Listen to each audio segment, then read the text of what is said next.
Dans cette France dite périphérique, elles sont désormais partout. Immenses, tournoyantes, envahissantes et quelque peu inquiétantes. Au clocher de nos villages d'antan se substituent désormais ces monstres d'acier, symboles de la nouvelle religion écologique. Car c'est bien au nom de la lutte pour le climat que ces éoliennes ont été imposées de force dans les campagnes, sur les littoraux et bientôt au large de nos côtes. Mais aujourd'hui, la révolte gronde partout sur le territoire. Le mirage économico-écologique vanté par les promoteurs éoliens s'est vite évanoui, laissant la place à une vérité dérangeante. L'industrie éolienne est une arme de destruction massive de l'environnement et de la ruralité. Pour rencontrer ces Français en colère qui luttent contre les promoteurs éoliens, nous partons dans l'Aisne. La région des Hauts-de-France compte en effet le plus grand nombre d'éoliennes sur son territoire. La belle ville de Laon accueille aujourd'hui une manifestation bien singulière. Non à l'éolien, on n'en veut plus. On n'en veut plus. On n'en veut plus. On n'en veut plus. On n'en veut plus. On n'en veut plus. On n'en veut plus. Éolien, piège à con. Éolien, piège à con. On manifeste alors aujourd'hui pour la première fois. C'est surtout pour la santé, parce que les éoliennes rendent les gens et animaux malades.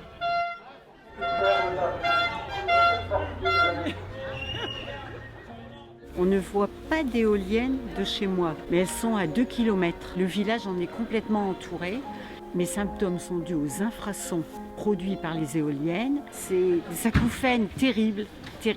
Réaction de mon médecin, madame, vous déménagez. Je ne vais pas déménager. De toute façon, maintenant, la maison, elle ne se vendra plus parce que au milieu des éoliennes, non, ça ne se vend plus, les maisons.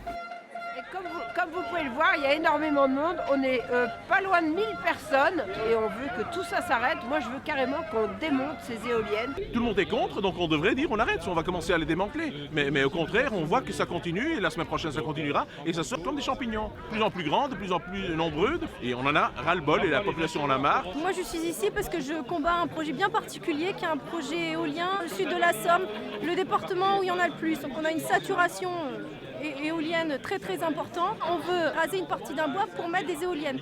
Seul réservoir de biodiversité qui nous reste. On ne voit pas du tout l'intérêt écologique. Le gouvernement, il a deux objectifs. Son premier objectif, c'est de mettre des éoliennes partout, sans savoir pourquoi, sans savoir comment, sans savoir à quoi ça sert. Mais son deuxième objectif, qui est beaucoup plus important, c'est d'être réélu. Et quand ils se rendront compte qu'on est 3 fois plus nombreux, 4 fois plus nombreux, 5 fois plus nombreux, là, ils auront peur de ne pas être réélus, et là, ils vous écouteront. Sans surprise, aucun élu n'était présent à la réunion publique qui se tenait dans la ville de Liesse, où les habitants de la Thiérache en colère étaient invités à rencontrer Fabien Bouglet, auteur remarqué d'un ouvrage sans concession sur la face noire des éoliennes.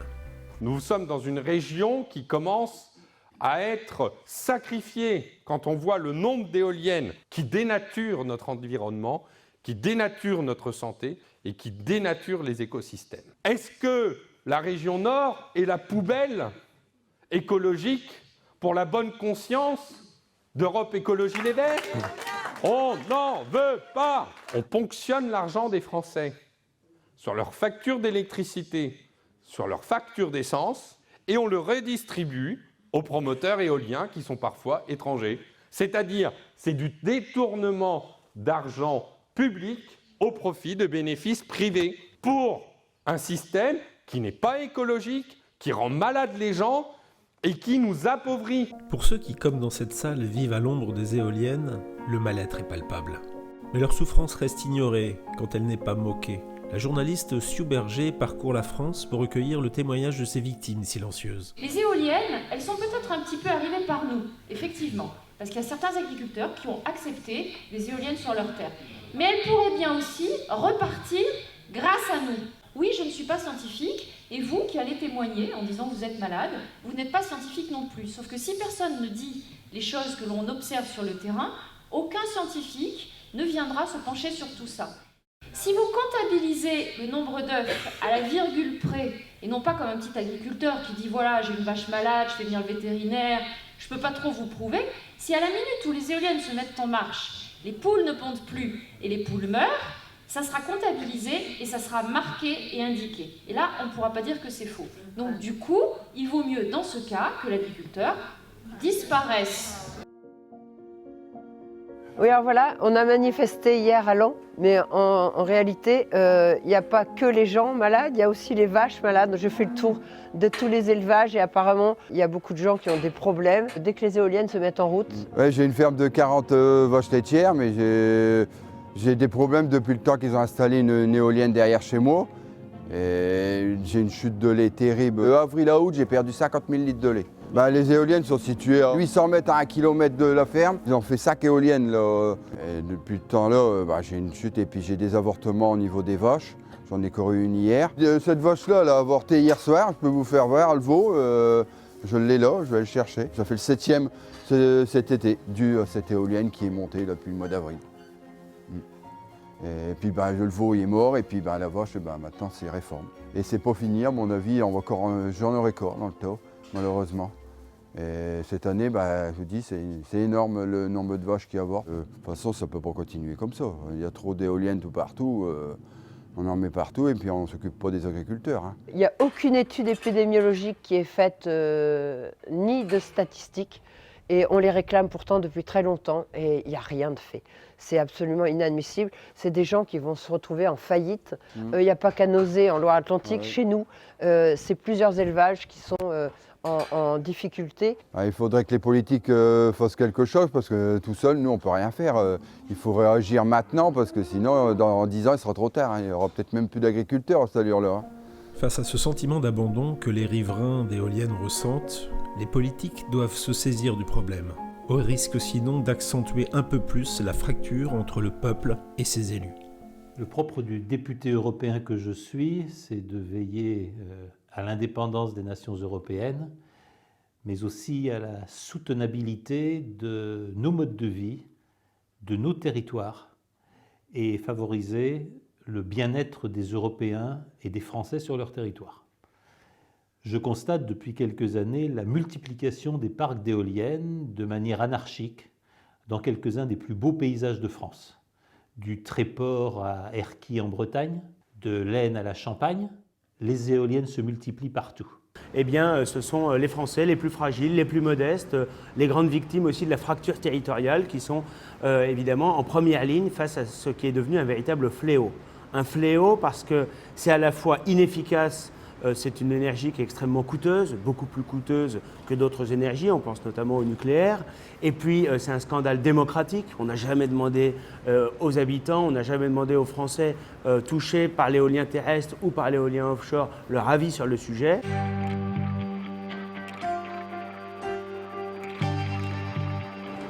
C'est intéressant de se retrouver aujourd'hui à Bruxelles, à quelques pas de l'hémicycle, où au moment où on parle, Ursula von der Leyen, la présidente de la Commission, est en train de délivrer son message de nouvel ayatollah converti à une vision apocalyptique de l'environnement. Nous sommes ici devant vous avec notre proposition pour un pacte vert pour l'Europe, the European Green Deal. Ce sont les peuples d'Europe qui nous ont appelés à une action décisive contre le changement climatique. Aujourd'hui, on a le choix entre quelques personnes qui sont dans le déni absolu, le climat ne change pas, et d'autres qui nous expliquent si la planète est perdue, l'humanité va mourir. Et aujourd'hui, l'Union européenne est en train de prendre toute une série de mesures, par exemple les éoliennes. Je veux parler de ces grands trucs qui brassent l'air, ces moulins à vent modernes qu'on nous présente comme étant l'alpha et l'oméga de la future énergie. La réalité, en fait, c'est que d'abord, ce n'est pas très technologique. C'est des grandes pales qui sont fabriquées en fibre de carbone, fibre de verre, dans des métaux pas très compliqués, et qui en plus vient détruire nos paysages, vient abîmer durablement le territoire français, la nation française. Mais on ressent probablement moins ce que certains vivent comme un véritable viol du paysage. D'autres parlant de véritable expulsion. Implanter un champ d'éoliennes au milieu de ces paysages, et vous avez détruit un art de vivre. Vous avez détruit la bienveillance de la nature et vous avez détruit quelque chose de cet art de vivre tellement français qui est notre patrimoine commun à tous. C'est facile pour les habitants des métropoles d'envoyer dans la France du vide, dans la France oubliée, dans la France méprisée, ce dont ils ont besoin pour leur bonne conscience. On a mis des éoliennes. Je pense que tout touriste français qui se déplace sur le sol allemand est rapidement convaincu que la production de l'énergie éolienne est une très mauvaise idée. Imaginez vos beaux paysages. Par exemple la Provence avec ses champs de lavande, ses collines, ses clochers, ces villages défigurés par des tapis d'éoliennes. Souhaitez-vous que vos paysages soient transformés en zones industrielles ou en zones de production énergétique ? Ces éoliennes qui sont implantées, on n'en voit que la partie émergée, si je puis dire, parce que sous la surface de la Terre, vous avez de monstrueux blocs de béton dont personne ne se pose la question de savoir ce que l'on fera une fois que ces éoliennes ne sont plus en service. Bétonner nos paysages et détruire la biodiversité au nom de l'écologie, c'est le triste paradoxe d'une transition énergétique qui s'appuie sur l'éolien. Pour nous rendre compte de cette réalité, nous partons en Bretagne, où des promoteurs éoliens ont été autorisés à implanter un vaste parc d'éoliennes en pleine forêt classée.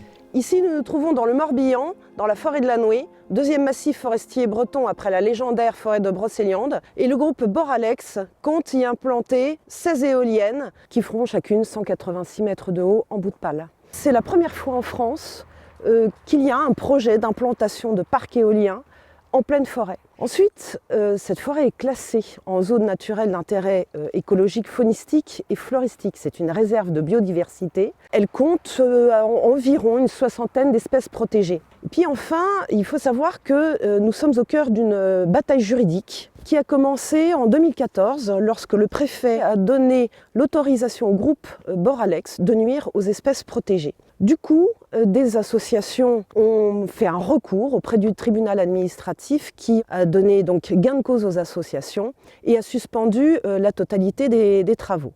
Dans un rayon de 20 km, il y a 225 éoliennes qui sont soit déjà construites, soit en projet. En s'approchant, donc les pieds d'éoliennes, vous voyez ce trou béant est intéressant parce qu'on se rend bien compte de la catastrophe écologique que ça va donner. Il faut compter par pied d'éolienne entre 1200 et 1500 tonnes de béton qui ne seront jamais enlevées. Alors que l'autorisation préfectorale ait été donnée pour monter un tel projet en pleine forêt est totalement insensé. Le Conseil régional de Bretagne, quant à lui, se lance dans une grande opération de com par la création de l'agence bretonne de la biodiversité, ce qui est complètement antinomique quand ils autorisent et surtout appuient ce genre de projet qui va dévaster toute une population d'animaux qui nichent à l'année dans cette forêt.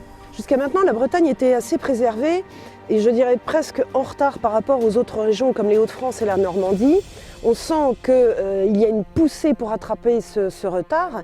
Le Conseil régional de Bretagne a pour projet de multiplier par 7 l'implantation d'éoliennes par rapport à ce qui existe aujourd'hui. Ici, nous sommes sur les pourtours de la forêt de la Nouée et sous mes pieds, il y a environ 1500 tonnes de béton. Sans la mobilisation des riverains qui ont monté des associations pour formuler des recours contre l'implantation du parc éolien en forêt de la Nouée, c'est ce type de structure qu'on trouvera en pleine forêt.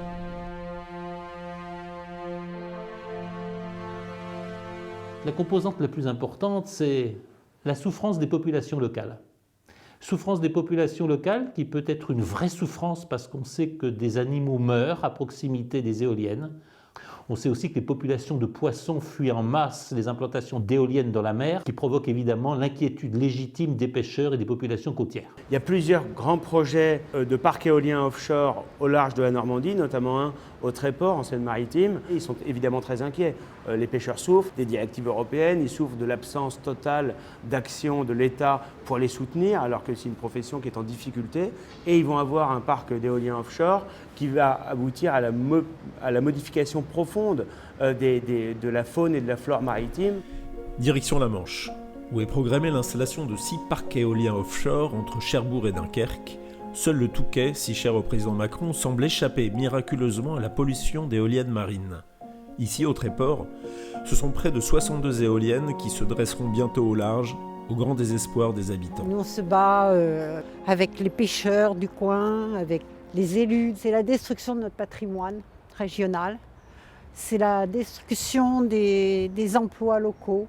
La pêche, notamment ici, c'est des familles entières qui vivent dans la région de ça. Les pêcheurs attirent les touristes. Les gens viennent voir les falaises ici, mais Ils viennent voir le port de pêche, ils viennent manger du poisson. Si on supprime tout ça pour mettre une usine, une centrale éolienne grande comme la ville de Paris, ben voilà, on est en train de détruire toute la richesse d'une région et elle n'en a pas besoin. Elle n'avait pas besoin de ça. Vous voyez, ce port d'activité de pêcheurs, d'activité nautique, des projets comme cela, et ben, ce serait un port vide. Je travaille au Tréport depuis 25 ans en tant que marin-pêcheur. On s'est rendu compte au fil des années qu'il était très problématique de mettre des éoliennes dans nos endroits de pêche. C'est la mort assurée de tout le secteur d'activité artisanale du Tréport et de la région. C'est l'expérience des autres parcs éoliens en Angleterre et ailleurs, où aucune activité de pêche est pérenne dans les parcs. Personnellement, j'en ai visité 3. Les 3 parcs éoliens, il n'y avait aucune activité de pêche, il n'y a rien dedans, aucune espèce n'y reste. Le parc éolien fait fuir le poisson. Le Tréport, c'est un port de pêche où il y a quand même 75 navires qui fréquentent le port et qui font tourner des outils comme ici la coopérative des pêcheurs. Aujourd'hui, vous avez des promoteurs éoliens avec des politiques qui veulent absolument mettre des éoliennes en mer, en laissant penser que c'est l'avenir. On est obligé. L'histoire, c'est que ces gens-là ont l'impression qu'en mer, il ne se passe rien. Nous, ce qu'on sait, c'est que les scientifiques qui ont fait les études sur les espaces où il y a des éoliennes nous disent simplement que les bruits, l'acoustique, les ondes font partir les espèces, voire les tuent. S'ils meurent, on ne peut plus les pêcher, et si on ne peut plus les pêcher, eh ben nous, on ne peut plus vivre. Bon voilà, c'est aussi simple que ça. Ouais, c'est ça, ouais, jeune marin pêcheur, armateur et patron du Chopière. Fils de pêcheur, fils de... mon grand-père était pêcheur, mon arrière-grand-père, c'est la famille, quoi. Peut-être la dernière génération, après c'est de plus en plus dur la pêche. Et là, c'est avec les éoliennes, ça nous arrangera pas. Donc nous, on a besoin d'être écoutés. Et nous, ce qu'on veut, c'est travailler, quoi. Étant donné qu'on ne pourra pas pêcher dans ces zones-là, on va se retrouver dans un petit secteur à plusieurs bateaux, quoi. On a un report de pêche dû à l'envahissement de l'éolien sur les côtes hollandaises. Donc tous les bateaux hollandais viennent travailler chez nous en Manche. Et ça commence à être problématique parce que c'est trop petit pour travailler à autant de bateaux. On veut chasser le modèle artisanal pour le modèle industriel. Ce qui s'est passé dans l'agriculture les 20 dernières années, il se passe exactement maintenant ça dans la pêche. Toutes les grosses structures veulent s'approprier ce monde-là. Mais de toute façon, on ne fait juste pas le poids face aux gros industriels. Ils veulent s'approprier la mer. La finance veut s'approprier la mer. J'ai eu l'occasion de recevoir donc une délégation de pêcheurs, de coopératives, d'associations, d'ailleurs, qui ont eu l'intelligence et la lucidité de s'associer pour être plus forts en étant plus nombreux. Et aujourd'hui, ils doivent se battre contre les quotas, contre l'Union européenne et contre les lobbies de la finance et de l'éolienne. On voit partout où les éoliennes ont été plantées la disparition de la ressource, de la faune, de la flore, des zones de pêche qui sont déplacées. On relèvera aussi au passage quand même cette vision unilatérale d'imposer un dogme éolien et qui se fait effectivement au détriment de notre économie, de nos pêcheurs. Quel est le rôle d'un élu? C'est de les recevoir, c'est d'écouter, c'est de s'informer, c'est de les défendre et c'est de dénoncer la duplicité de nos gouvernants qui obéissent clairement à la finance et au lobby. Ça a un coût financier très important pour le contribuable, ça a un coût écologique très lourd de conséquences sur la biodiversité maritime et puis ça a un coût démocratique parce qu'il est absolument insupportable qu'on saccage nos paysages, qu'on porte atteinte à la qualité de vie dans nos campagnes et que les Français, notamment les plus modestes, notamment ceux qui habitent dans ces zones rurales, eh bien, il n'est qu'un seul droit, payer toujours plus, subir toujours plus avec des désagréments importants et se taire. J'y vois l'une des plus grandes escroqueries commises au nom de l'écologie depuis ces dernières années. Tout simplement parce que le constat qui s'impose à quiconque a travaillé sur le bilan écologique des éoliennes est catastrophique. Et je reprendrai ici ce qui est écrit dans un ouvrage dont personne ne doute de la sincérité de son combat écologique, Comment tout peut s'effondrer, de Pablo Servigne et Raphaël Stivas, qui écrivent très clairement que l'éolien, comme d'ailleurs le solaire, participe du système énergétique ancien, celui des énergies fossiles, tout simplement parce que le bilan carbone de ces éoliennes, avec des composants qui viennent de Chine, avec des composants dont certains ont parcouru des milliers de kilomètres, avec des bases en béton enfouies dans le sol dont personne n'a prévu le recyclage. Compte tenu du fait qu'il faut absolument la présence d'une centrale énergétique pour compenser l'absence de vent, le rendement de l'éolien est probablement d'une unité consommée pour 3 à 4 unités produites. Il n'y a rien de pire, sinon les biocarburants. On le voit, le rendement de l'éolien n'est en aucun cas capable de remplacer de manière efficiente les carburants fossiles. C'est d'ailleurs tellement vrai que l'Allemagne, qui a dépensé des centaines de milliards d'euros pour mettre en place un plan d'énergie renouvelable, est en train très largement d'y renoncer. Les éoliennes, ce n'est pas efficace. Aujourd'hui, l'Allemagne, qui s'est fait le pays promoteur de ces énergies alternatives qui ne sont pas tout le temps employables parce que le vent ne souffle pas toujours ou pas toujours dans les bonnes conditions, est obligée d'importer de France de l'énergie nucléaire. Et l'énergie nucléaire, pour le coup, c'est une énergie décarbonée, une énergie positive.